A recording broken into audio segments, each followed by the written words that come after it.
कच्चा चिट्ठा में आज हम बात कर रहे हैं क्यों नेटो यूक्रेन से कह रहा है कि वो अपनी जमीन रूस को दे दे, और क्या रूस और नेटो के बीच कोई समझौता हो गया है। यूक्रेन क्यों कह रहा है कि नेटो के दबाव को यूक्रेन मरते दम तक नहीं मानेगा। क्या अब ये मान लिया जाए कि अब नेटो रूस के सामने यूक्रेन का सरेंडर कर देगा।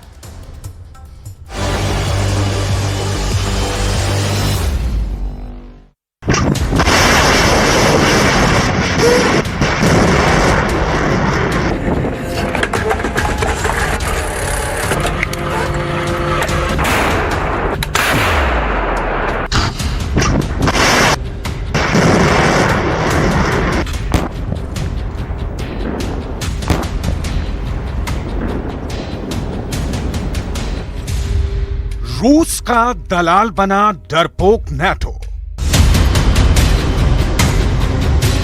17 महीने से ज्यादा की जंग के बाद यूक्रेन को समझ नहीं आ रहा है कि आखिर क्यों नेटो रूस के पक्ष में बयान दे रहा है। को समझ नहीं आ रहा है कि क्यों नेटो कह रहा है कि रूस ने यूक्रेन में जितने बड़े इलाके पर कब्जा किया है उसे रूस को दे दो। आखिर नेटो की ऐसी क्या मजबूरी है कि वो यूक्रेन से कह रहा है कि अगर नेटो में शामिल होना चाहते हो। आखिर नेटो यूक्रेन के ऊपर इतनी बेतुकी शर्तें क्यों लगाने पर आमादा है। रूस को जमीन दो, नेटो में शामिल हो। हैरानी की बात तो यह है कि नेटो 17 महीने से ज्यादा की जंग में यूक्रेन को 20 लाख करोड़ से ज्यादा के हथियार दे चुका है। अब तक नेटो के 31 और पश्चिम के 50 देश मिलकर यूक्रेन को अरबों डॉलर के घातक हथियार और मिसाइलें दे चुके हैं। कुल मिलाकर 81 देश यूक्रेन को अब तक 600 तरह के डेडली वेपन दे चुके हैं। अब अचानक नेटो रूस के पक्ष में यूक्रेन पर दबाव क्यों डाल रहा है, ये खुद यूक्रेन के राष्ट्रपति ज़ेलेंस्की और उनके टॉप जनरल्स को समझ नहीं आ रहा। हम आपको नेटो के महासचिव जेन्स स्टोल्टेनबर्ग के निजी कार्यालय के डायरेक्टर स्टियान जेनसेन का बयान दिखाएंगे, जिसमें यूक्रेन पर जबरदस्त दबाव बनाते हुए साफ कह रहे हैं कि अगर नेटो में यूक्रेन शामिल होना चाहता है तो यूक्रेन को रूस के कब्जे में मौजूद सभी जमीन और इलाकों से अपना दबाव छोड़ना होगा, अपना दावा छोड़ना होगा। हार रहा यूक्रेन, नेटो ने मारा खंजर।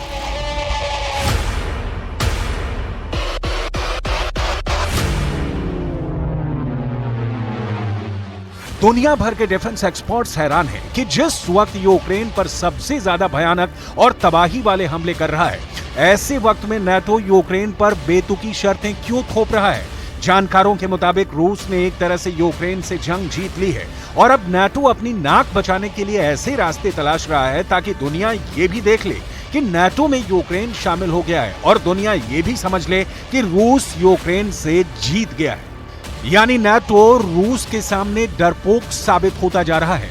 अब आप ये भी जान लीजिए कि नेटो महासचिव के निजी कार्यालय के डायरेक्टर स्टियान जेनसेन ने यूक्रेन पर क्या दबाव बनाया है।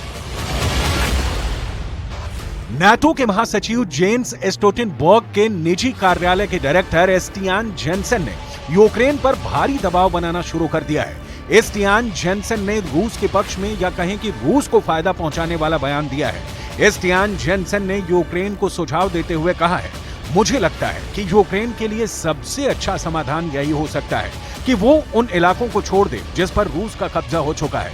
बदले में यूक्रेन को नेटो की सदस्यता मिल जाएगी। स्टियान जेनसेन ने यहां तक कह दिया कि ये यूक्रेन पर निर्भर होना चाहिए कि वो कब और किन शर्तों पर बातचीत करना चाहता है। स्टियान जेनसेन के बयान पर यूक्रेन भड़क गया है। यूक्रेन का दुश्मन बना नेटो। नेटो से जुड़े एक टॉप अधिकारी का इस तरह के बयान से सवाल उठते हैं, आखिर यूक्रेन की आड़ में नेटो क्या खेल कर रहा है।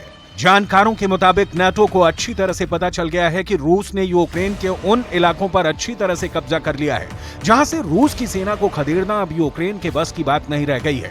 हम आपको बताने जा रहे हैं कि क्यों नेटो से जुड़े अधिकारी यूक्रेन से कह रहे हैं कि रूस को अपनी जमीन दे दो। डिफेंस एक्सपर्ट्स का साफ दावा है कि रूस ने 17 महीने की जंग में यूक्रेन के बहुत बड़े इलाके पर कब्जा कर लिया है।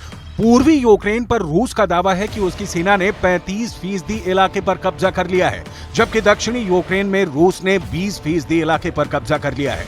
क्राइमिया में रूस 2014 से ही कब्जा जमाए बैठा है, 17 महीने की जंग में पूर्वी यूक्रेन का किला कहे जाने वाले बखमूत पर यूक्रेन अभी तक दोबारा कब्जा नहीं कर पाया है। यहां तक रूस के कब्जे में मौजूद यूक्रेन की जमीन पर रूसी सेना ने ट्रिपल लेयर डिफेंस लाइन बना रखी है। यूक्रेनी सेना अभी तक रूस की फर्स्ट लाइन ऑफ डिफेंस को नहीं तोड़ पाई है और ना ही नाटो के घातक हथियार रूस की सेना को तबाह कर पाए हैं।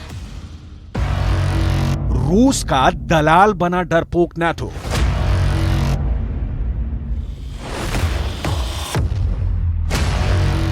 नाटो के ताजा बयान और तेवरों से साफ हो चुका है कि अब America, Britain, France, Germany, Poland समेत सभी 31 देश इस नतीजे पर पहुंच चुके हैं कि रूस को हराना बहुत मुश्किल है और यूक्रेन के पास अब तेजी से हथियार खत्म हो रहे हैं। रूस के रक्षा मंत्री सर्गेई शोइगु ने तो डंके की चोट पर कह दिया है कि यूक्रेन के हथियार लगभग खत्म होने वाले हैं और नाटो की तरफ से सप्लाई होने वाले हथियारों की रफ्तार बेहद धीमी है। दावा तो यहां तक किया जा रहा है कि यूक्रेन को अब नाटो ज्यादा घातक मिसाइलें, टैंक, तोप, रॉकेट और एयर डिफेंस सिस्टम नहीं देगा, क्योंकि नाटो इस बात से बेहद नाराज है कि 4 जून 2023 से शुरू हुआ यूक्रेन का रूस के खिलाफ काउंटर अटैक फेल हो चुका है।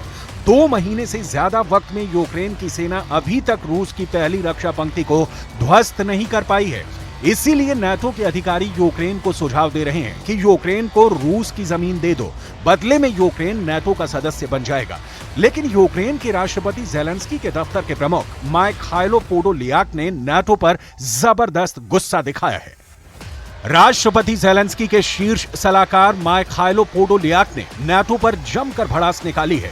पोडोलियाक ने ट्विटर पर लिखा, लगता है नाटो छत्रछाया में सिर्फ व्यापारिक क्षेत्र है। ये हास्यास्पद है। इसका मतलब है जानबूझकर यूक्रेन के लोकतंत्र की हार को चुनना है, एक वैश्विक अपराधी को प्रोत्साहित करना है, रूसी शासन को संरक्षित करना और अंतर्राष्ट्रीय कानून को नष्ट करना है, युद्ध को अगली पीढ़ियों तक पहुंचाना है। भयानक रूसी हत्यारों को प्रोत्साहित नहीं किया जाना चाहिए। पोडोलियाक के कहने का साफ मतलब यह है कि हम नाटो के दबाव में ना तो रूस से हार मानेंगे और ना ही रूस को यूक्रेन की जमीन देंगे। रूस को जमीन दो, नाटो में शामिल हो।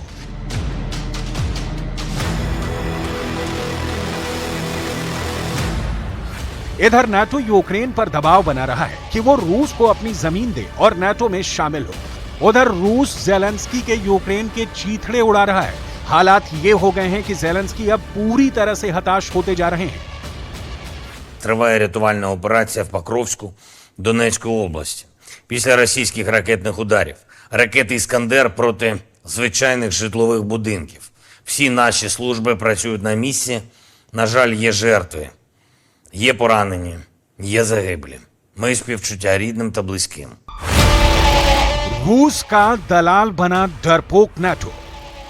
इधर यूक्रेन के उत्तर पूर्व में मौजूद खार्किव में रूस ने भारी तबाही मचाई है।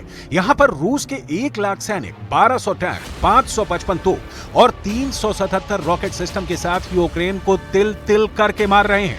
यहां भी नाटो के हथियार नाकाम साबित हुए हैं। वहीं यूक्रेन के दक्षिण पश्चिम में स्थित यूक्रेन के ओडेसा में मौजूद सबसे बड़े बंदरगाह को रूस ने मिसाइल और ड्रोन हमलों से पूरी तरह से तबाह कर डाला है। यूक्रेन के मुताबिक रूस के हमलों से ओडेसा में 10 लाख टन अनाज बर्बाद हो चुका है। नाटो के 20 लाख करोड़ के हथियार रूस के हमलों के सामने फेल हो चुके हैं। नाटो के HIMARS rocket, Leopard 2 tank, Patriot missile system, Bradley बख्तरबंद वाहनों के चीथड़े रूसी सेना उड़ा चुकी है। ऐसे में सवाल उठ रहे हैं कि 4 जून 2023 से रूस के खिलाफ चल रहे यूक्रेन के काउंटर अटैक की हार पर नाटो चुप क्यों बैठा है, जबकि रूस डंके की चोट पर राजधानी कीव समेत 13 शहरों पर बेखौफ हमले कर रहा है।